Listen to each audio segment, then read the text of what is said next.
The best video creators use a very sneaky tactic to hook you in their videos and get you to want to keep watching them, because they know that 80 to 90% of the entire video performance is based on the hook. 65% of the people who watch the first 3 seconds of your video will watch it for at least 10 more seconds. And another 45% will watch it for an additional 20 seconds. And if they're still watching by that point, you've got them. Not only am I going to give you this sneaky little tactic that these video creators use to reel audiences in, I'm going to give you 11 of my absolute best hooks. I've used these in hundreds of videos. They're proven across any industry, area of expertise, or niche. Let's get into it.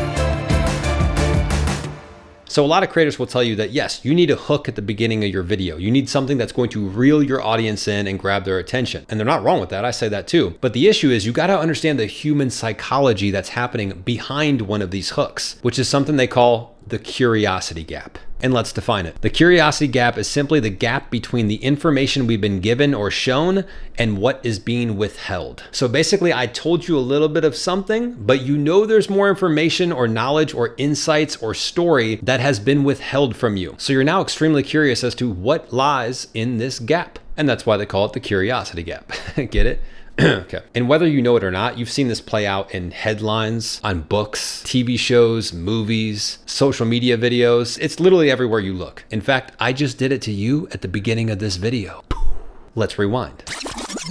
The best video creators use a very sneaky tactic to hook you in their videos and get you to want to keep watching them. So what I did there is I created that curiosity gap. I gave you some of the information, which is that there's this sneaky little tactic that can help you hook your audience in and get them to want to keep watching your video. So you're at point A now where you don't know what that is. And you'll want to get to point C, which is understanding what this sneaky little tactic is. But everything in between is what you don't know. It's the missing information that you don't have yet, which makes you curious to want to know what it is. Now in this example, it's a tactic that I'm going to be sharing with you, but it definitely could be a story. It could be a strategy. It could be a bold opinion or statement. It could be debunking myths. It could be a lot of different things. And that's what we're going to get into now is the 11 proven examples that I want you to steal from me that I use all the time. Now, if you just pause the video for a second, you could say, hey, well, didn't you just fill the curiosity gap? You just told me what it was. But what I actually did is I created 2 curiosity gaps. One is, what is that hook? What is the thing that reels the audience in? We now know that, that's the curiosity gap. But 2, I created a secondary curiosity gap by saying that I've got 11 proven hooks or examples of this that you can take and use. Are we in Inception or something? What's going on? Here are the 11 proven examples of hooks or ways to use the curiosity gap. Coming in at number 11, I call this the value tease or the intro to a problem and a solution. So I could say something like, you know how you're on LinkedIn, you're putting out content, but it's not converting to clients? I know why, and I'm going to show you how to fix this right now. A problem, and then a promise to deliver on a solution. Number 10, the why not hook. Here's why you're not getting more engagement on your TikTok videos. This is why they're stuck at 150 and 200 views for every single video. I'm basically going to start talking about why someone's not getting what they want. Number 9, the proposition hook. So basically what I'm doing here is I'm pinning 2 things against each other. Should you be focused on quality content or quantity? Number 8, the mystery or the secret, which is exactly what I used in this video. In the beginning, I said there's a sneaky little tactic that the best creators use that you don't know about, almost making it sound like it's a secret, like I'm about to unlock something for you. As a consumer, we love that stuff because we want to feel like we know stuff that other people don't know. And you could also lead with, here's the secret to how you do X, Y, and Z. Number 7, a customer success story. Now there's a lot of ways to mess this one up. If you start with some boring hook or try to create the curiosity gap around, I worked with John and John was a partner with us for the last couple of years and we really had a lot of great success together. No one cares. You didn't create any curiosity there. But what if I started off saying something like, here's how you win 6-figure deals on LinkedIn by only spending 25 minutes a day on the platform. And then I got into the customer success story. You see how that hook has more of a punch, more of a curiosity gap? I'm thinking, okay, I see the result now. I got some information, but the information that's been withheld is how and why did it work so well? And what did they do? And please subscribe to the channel if you're not already subscribed. Jesus, come on. Number 6 is a personal journey story. I'm seeing these work incredibly well on LinkedIn, but they also work great on TikTok, Instagram Reels, really just about anywhere. So you're going to share a story about yourself and the journey that you went through. And it could be from a rags rags to riches type of thing, or when you first started posting content to now, or when you first started your business to then, or when you didn't know how to solve this problem to when you did solve it. It brings some authenticity to your content, some realness. Typically you have an opportunity to be a little bit vulnerable, and then it ties right back into your business and your objectives. So they convert really well. Just remember, you're trying to create that curiosity gap in the beginning. So I need to jump out and say something that would make somebody want to get the other information that's been withheld. So if I say my first 10 posts on LinkedIn got 0 likes and 0 comments, and now I've got over 30,000 followers and I win clients every single week here. Here's the transformation I went through. That transformation is now the gap. Number 5, debunk a myth. Just think about the top myths.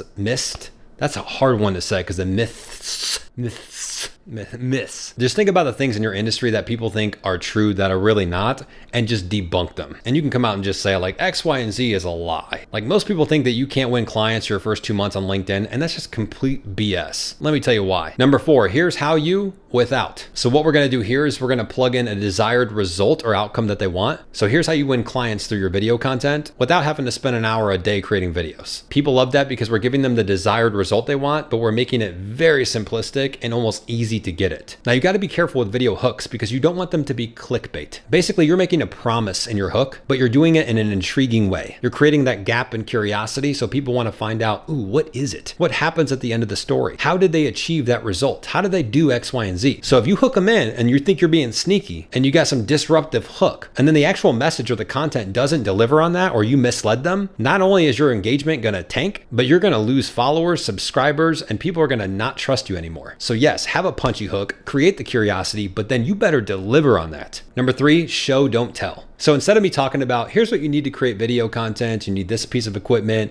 you might want to get this, you might want to frame it up like this, I'm just going to show people. So I'm going to film myself doing these different things, and then I'm going to narrate over top of it. Like I'm telling a story, but it's of myself doing something. So it could be something like, here's the behind the scenes on how I make all my video content using only my smartphone. And then I'll literally show myself setting up my tripod, putting my smartphone in there, adding the mic. It's real punchy. It moves to different scenes very fast to keep the audience engaged. But that really reels people in because again, it's not just what I'm saying now, I'm actually showing them. Number 2, share a bold opinion or an unpopular belief. Now this is where you got to go strong, but it's also got to be true to who you are and what you actually believe. Again, you don't want to just say things just to ruffle feathers, but take a stance. And in your content as part of the strategy, you should be figuring out what is our unique point of view? What is our unique perspective? And take a stance on that. If there's a strategy or a tactic or a thing that people are doing, maybe it's old technology, whatever it is, and you come out and say, a lot of people think you should be doing that. I don't think it works. Or I think doing X, Y, and Z is a complete waste of time. Here's what I do instead.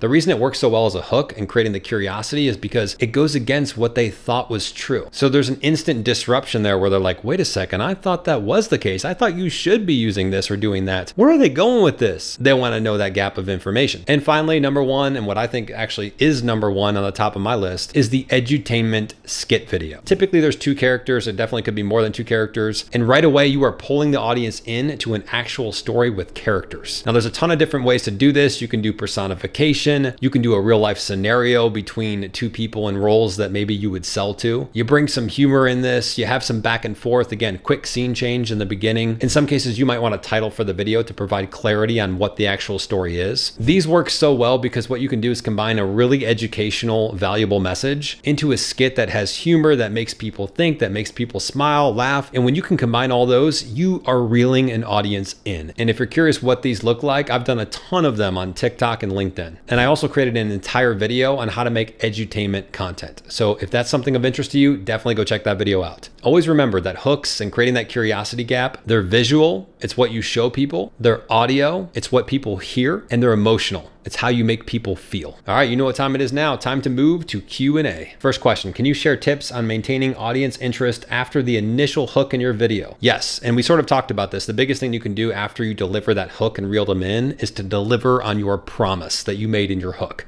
The moment you start veering off and talking about something else and for not really getting to the point, or even worse, you never deliver on that promise from the hook in the first place, you're gonna lose people. But don't be afraid to embed multiple hooks. Embed multiple curiosity gaps like I did in this video. Next question, how do I measure the success of the curiosity gap in my videos? On TikTok and YouTube, you can see those retention rates, so you can see where people drop off. So that gives you an indication of, okay, where did I start to lose people? Where was that rapid decline? And that's typically where you lost that interest. Next question, are there any specific tools or software that can help with creating effective video hooks? Yes, and check this out. So I recently went on ChatGPT and I first asked it, I said, hey, do you understand what the curiosity gap is? That was basically the framework I was going to use for what I'm about to instruct it to do next. And it said, yes, I know what the curiosity gap, it explained it to me. I was like, perfect. So then what I did is I said, hey, I'm making a video about how to use LinkedIn to win clients.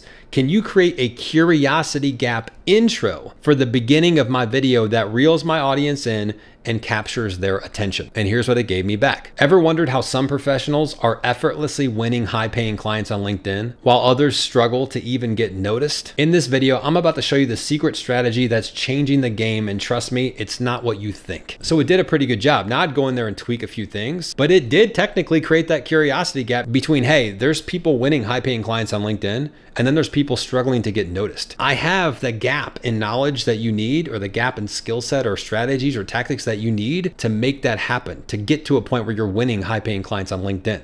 That's the curiosity gap. So leverage ChatGPT and some of these AI-based tools to help you create better video hooks, better curiosity gaps. And even if it doesn't provide the exact thing that you need, oftentimes it will give you ideas that you can take and use. And as always, thank you so much for watching. And if you have any questions at all, drop them in the comments and I'll dive in there and answer them. We'll see you next time.